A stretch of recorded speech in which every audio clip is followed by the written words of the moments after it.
بسم اللہ الرحمن الرحیم۔ شروع اللہ کے نام کا مہربان اور نہایت ہی رحم کرنے والا ہے۔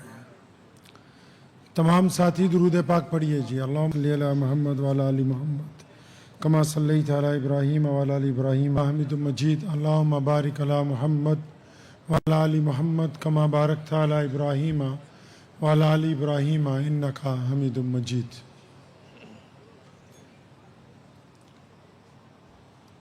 میں پنجاب سے آیا ہوں تو اس لیے پہلے ایک مصرع پنجابی زبان میں آپ سے اللہ کے نبی صلی اللہ علیہ وسلم کی شعر۔ اکثر میں لوگوں کو کہتا بھی ہوں، ایک دفعہ پربنی بھی آیا تو میں نے سارے مولویوں کی اردو سنی تو میں نے کہا کہ مراٹھی کیوں نہیں بولتے ہو؟ جو ماتر بھاشا ہے تو اس کا سمان ہونا بہت ضروری ہے۔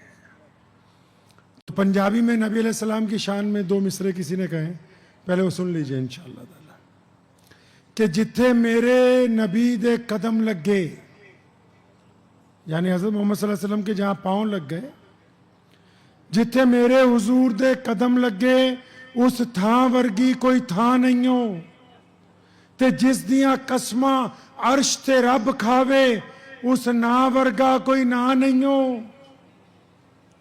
تے جیڑی میرے حضور دا منہ چومے، وہ کہتا ہے کہ جہاں میرے نبی علیہ السلام کے قدم لگ گئے ویسی تو کوئی اور زمین نہیں ہے، اور جس نام کی اللہ قسم کھاتے ہیں طٰہٰ یاسین مدثر، یعنی وہ میرے نبی کا نام ہے۔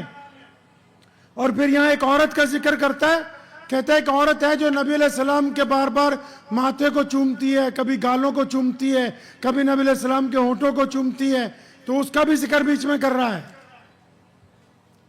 کہ جتھے میرے حضور دے قدم لگ گئے اس تھاں ورگی کوئی تھاں نہیں ہو، تے جس دیاں قسماں عرش تے رب کھاوے اس نا ورگا کوئی نا نہیں ہو، تے جیڑی میرے حضور دا منہ چومے اس ماں ورگی کوئی ماں نہیں ہو۔ چلو چلیے جالیاں ہیٹ بئیے وہ دی چھاں ورگی کوئی چھاں نہیں ہو۔ کہ ہوں لاکھوں سلام اس آقا پر، ہوں لاکھوں سلام اس آقا پر، ظلم لاکھوں جس نے توڑ دیے، دنیا کو دیا پیغام سکوں، طوفانوں کے رخ موڑ دیے۔ اس محسن عالم نے دنیا میں کیا کیا نہ دیا انسانوں کو، دستور دیا، منشور دیا، نئی راہیں دی، نئے موڑ دیے۔ خانہ کعبہ کے باہر ایک بندہ بڑا پریشان پھر رہا ہے مکہ مکرمہ میں، اور یہ وہ وقت ہے جب نبی علیہ السلام نے ابھی اعلان کیا ہے کہ میں اللہ کا نبی ہوں۔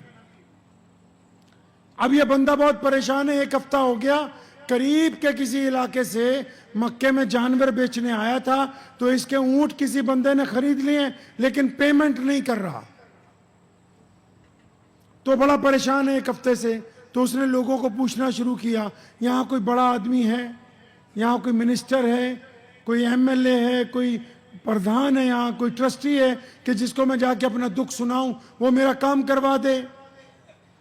تو مکے کے لوگوں نے کہا ہاں، یہ جو بیت اللہ ہے اس کے اندر جو برآمدیں، یہاں جو صبح کو کارپیٹ بچھا کے ریشمی کپڑے پہن کے جو بڑے بڑے لوگ بیٹھ کے شربت پیتے ہیں وہی مکے کے مالک ہیں، اگر تم ان کو جا کے اپنی فریاد سناؤ تو وہ تمہاری مدد کریں گے۔ تو چنانچہ وہ بندہ جب صبح ہوئی تو وہاں گیا تو اس وقت وہاں پر امیہ بیٹھا ہوا تھا۔ امیہ کون ہے بھائی؟ سیدنا بلال رضی اللہ تعالیٰ عنہ کا مالک ہے، رسول اللہ کا بدترین دشمن ہے اور ابو جہل کا دوست ہے۔ امیہ اور اس کے ساتھی بیٹھے ہوئے تھے۔ اب یہ ان کے پاس گیا تو اس نے جا کے کہا کہ میں قریب کے ایک گاؤں سے آیا ہوں اور میرے جانور کسی نے لیے، پیمنٹ نہیں کر رہا ہے، کسی نے بتایا کہ آپ یہاں کے مالک ہو، ہماری مدد کرو۔ تو امیہ بڑا حیران ہوا، تو اس نے پوچھا تمہارے پیسے کس نے مار لیے بھائی؟ کیونکہ خود بدمعاش تھا نا، تو اس نے سوچا بھی ہمارے علاوہ مکے میں دوسرا ایسا کون ہے کہ بھئی جس نے تمہاری پیمنٹ روک لی؟ بندے تو ہم ہی ہیں۔ تو وہ جو جس کی پیمنٹ رکی ہوئی تھی اس کو اس نے پوچھا تم نام بتاؤ اس کا، تمہارے پیسے کس نے مارے، کون تمہارے جانور لے گیا، پیمنٹ نہیں دے رہا؟ تو اس نے کہا کہ جناب اس کا نام تو ابو جہل ہے۔ اور جب امیہ نے سنا تو ہنسنے لگا زور زور سے، اب وہ غریب آدمی سمجھ ہی نہیں رہا، امیہ اس لیے ہنس رہا ہے کہ یہ تو ہمارے ہی باس کا نام لے رہا ہے، یہ تو ہمارے ہی چودھری کی بات کر رہا ہے۔ تو چنانچہ امیہ نبی علیہ السلام کا کیونکہ بدترین دشمن تھا تو اس کے ذہن میں ایک گندی بات آئی، تو اس نے کیا کیا، فوراً اس بندے کا ہاتھ پکڑا اور میرے اور آپ کے پیارے نبی کہیے صلی اللہ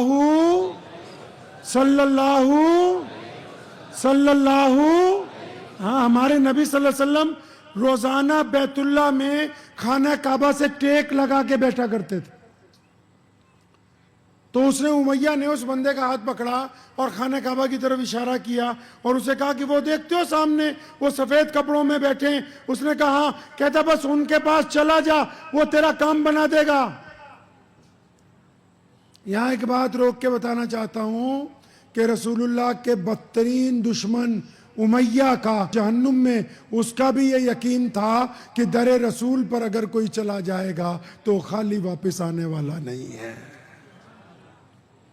اس نے کیوں بھیجا نبی علیہ السلام کے پاس؟ اس کو پتا ہے، کیونکہ اسے پتا تھا کہ اگر نبی علیہ السلام کے پاس جائے گا تو اس کی سفارش کرنے جائیں گے، اور رسول اللہ جب جائیں گے تو ابو جہل تو موقع تلاش کر رہا ہے کہ کس طرح لڑائی ہو تو اس کو موقع مل جائے گا۔ تو چنانچہ وہ بندہ ہمارے نبی علیہ السلام کے پاس پہنچا۔ آپ نے اکثر سنا ہوگا ہمارے علماء سے، جن لوگوں نے ہمارے نبی علیہ السلام کو پہلی بار دیکھا تو ان کو حضور صلی اللہ علیہ وسلم کا نام نہیں پتا تھا، جو پہلی بار دیکھتے تھے۔ اب بھی ہم بھی آپس میں اگر کسی کو پہلی بار دیکھتے ہیں اور ہمیں نام نہ پتا ہو تو ہم اس کی ظاہری شکل صورت سے کوئی نام رکھ لیتے ہیں۔ کسی کو لمبو بول دیتے ہیں، کسی کو گورا بول دیتے ہیں، کسی کو بلا بول دیتے ہیں، نہیں۔ تو جو نبی علیہ السلام کو پہلی بار دیکھتے تھے ان کو نام نہیں پتا ہوتا تھا تو وہ اپنی طور پہ ایک نام رکھتے تھے نبی علیہ السلام کا۔ اکثر لوگ کہتے تھے کہ یہ پیاری صورت والے۔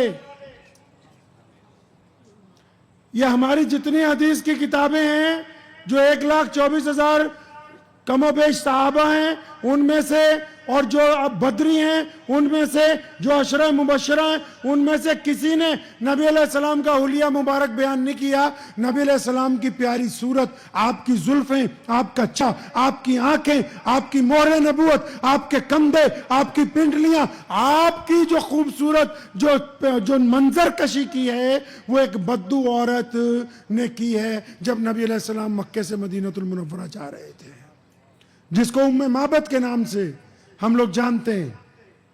ام معبد کے گھر جب نبی علیہ السلام گئے تھے نا تو وہ اکیلی تھی، گھر پہ کوئی تھا نہیں۔ ابو بکر صدیق نے پوچھا کچھ کھانے کے لیے؟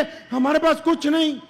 تو ایک لاگر بکری لائی گئی، نبی علیہ السلام نے اس کی پشت پر ہاتھ رکھا، اس نے اتنا دودھ دیا کہ تمام برتن بھر گئے، اور آپ صلی اللہ علیہ وسلم اس کے گھر پر کچھ دیر رکے، سب نے کچھ دودھ پیا، اور گھر سے جب گئے شام کو جب ابو معبد آیا تو اس نے ام معبد سے پوچھا آج گھر میں رونق ہے، آج گھر میں رزق ہے، آج گھر میں خوشبو ہے، آج گھر میں کیف ہے، آج گھر میں سرور ہے، ہمارے گھر کون آیا تھا؟ تو ام معبد تو نام پوچھنا بھول گئی تھی، اس نے خود ہی نام رکھا، کہنے لگی ابو معبد آج ہمارے گھر پہ مبارک آیا تھا۔